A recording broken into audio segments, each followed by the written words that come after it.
I'm Adam. And I'm Woody. And this is Where There's a Williams, There's a Way. Hey Woody, I know you're always hungry. Are there any foods that scare you? Not much scares me when it comes to food. But what about you? Are there any foods that you find scary? I'm not afraid of any foods. If someone eats it as a regular dish someplace in the world, I'd be willing to give it a try. But I've heard some kids say they're scared of vegetables. Can you believe that? Vegetables? Seriously? They might be onto something. I mean, have you ever tried Brussels sprouts? I love Brussels sprouts. They're actually one of my favorites. But they're like mini cabbages of doom. Speaking of scary things, have you ever tried to teach a classroom full of hyperactive elementary school kids on a rainy day? It's like trying to calm a storm sometimes. Everyone has their own fears, whether it's food or other things. In today's book, the harder love monster tries to nod off, the more wide awake he is, and the later and darker and spookier it gets. Let's get started.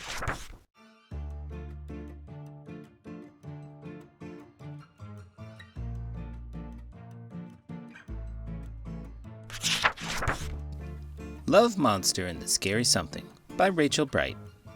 It was way past bedtime o'clock in Cutesville, and everyone was fast asleep. Everyone, that is, except one particular monster. Hello, Love Monster.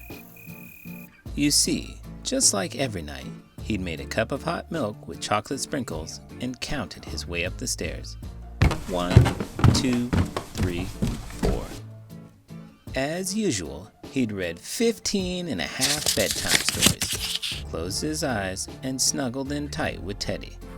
But that night, the harder he tried to nod off, the awaker he was, and the later and darker and spookier it got. So Love Monster lay and listened to the sounds of the shadowy night.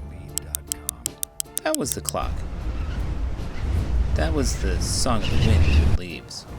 That was the Cutesville owls. That was the... Hold on. What was that? I'm constantly thinking about food, even when I should be sleeping. Sometimes I just can't seem to fall asleep easily. You know what? I sometimes have the same problem. It's not that I'm hungry, but those endless thoughts and worries about the next day's lesson plans keep me tossing and turning. Well, you're lucky you don't have to worry about your stomach growling during class. Kids can be pretty curious about strange noises. But seriously, I've tried everything to sleep better. Counting sheep, warm milk, even listening to bedtime stories. Nothing seems to work for me. Maybe we should try something new together. How about we both imagine a peaceful place, like a serene forest or a quiet beach? We can picture ourselves there, and maybe it'll help us relax and fall asleep. That sounds like a great idea. I'll imagine myself lounging under a shady tree in the jungle, and you can be teaching a class of young, curious tigers. Just remember to bring some snacks, though. It sounded like something in the yard. Now it sounded like something downstairs. He climbed under the comforter, his heart beating loud and fast. There was definitely something out there, and that something had definitely gotten in. Pitter-pat, pitter-pat, pitter-pat. Ooh! It sounded like the something had terrible, twisterly toenails. Oh no! It sounded like the something with terrible, twisterly toenails was coming up the stairs. Ah! It sounded like the something with terrible, twisterly toenails had great big teeth, and it sounded hungry. Suddenly, Love Monster could bear it no longer. Somehow, hiding from the something outside got harder than finding something brave inside. So he flung back the covers, flicked on the flashlight, and... Have I ever told you about the time I thought I heard something in my house and it scared the living daylights out of me? Nope, but I'd love to hear the story. Well, it was one evening when I was home alone, grading papers. I kept hearing these strange creaking noises from the hallway. It was as if the house was settling, but it felt like it was right behind me. I turned around so many times convinced I was about to be attacked by a ghost or something. Ghosts, huh? Well, that's one way to keep you on your toes. But I get it. Unexpected noises can really set off your imagination. You know, I've had a similar experience. One day I was just lazing around when I heard the strange rustling sound from the kitchen. I thought it was a bag of potato chips calling my name. Sounds like a classic hangry moment for you, Woody. So, what'd you do? I went creeping into the kitchen, convinced I was about to feast on some snacks. As I turned the corner, I realized the noise was just wind rustling some papers on the table. Talk about an embarrassing snack mission.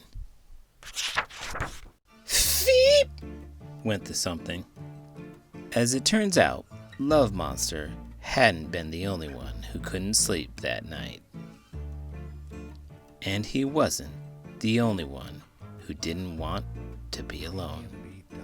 And as the tiniest, fluffiest bunny in Cutesville explained to his, I suppose, a bit googly-eyed friend, they both laughed and laughed until their tummies ached. And you know what? The dark just didn't seem that spooky anymore. You see, sometimes it's only when you're brave enough to face what you're afraid of that you find out that there was nothing to be scared of after all. You know, I used to be quite the prankster when I was a kid. One time I tried to scare my little sister by hiding in her closet with a spooky mask on, but when she opened the door, I got so startled that I fell out of the closet and she ended up laughing at me. I remember this one time when I tried to scare a group of kids who were playing near the woods. I thought I'd sneak up on them and give them a big roar. But just as I was about to pounce, a squirrel ran across my path and I yelped so loudly that the kids turned around and burst into laughter. You silly tiger. I could just imagine the look on your face when that squirrel surprised you. One time I was sneaking up on a group of birds trying to catch them for a snack, and just as I was about to pants, a butterfly flew right in front of my nose. I got so startled I forgot all about the birds entirely and ended up chasing that butterfly. Well, I guess it's all in good fun. It's funny how life can turn the tables on us when we least expect it. Turn like a lazy Susan, filled with food, which I love. Speaking of loving things, if you love this video, please give it a thumbs up and subscribe to the channel. I'm Adam. And I'm Woody. And this is Where There's a Williams, There's a Way. Did you know there's a theory that suggests that the boogeyman and monsters under the bed are or were very real indeed, and that our fear is a natural evolution toward this threat? The theory belongs to Peter Gray, a professor of psychology at Boston University, and comes from our hunter-gatherer days where children would fear bedtime because of the threat of wild animals. If you buy into this theory, these predators are the origins of our boogeymen. Professor Gray says that we now have an evolutionary mismatch, where factors that shaped our behavior thousands of years ago no longer apply to the modern-day environment.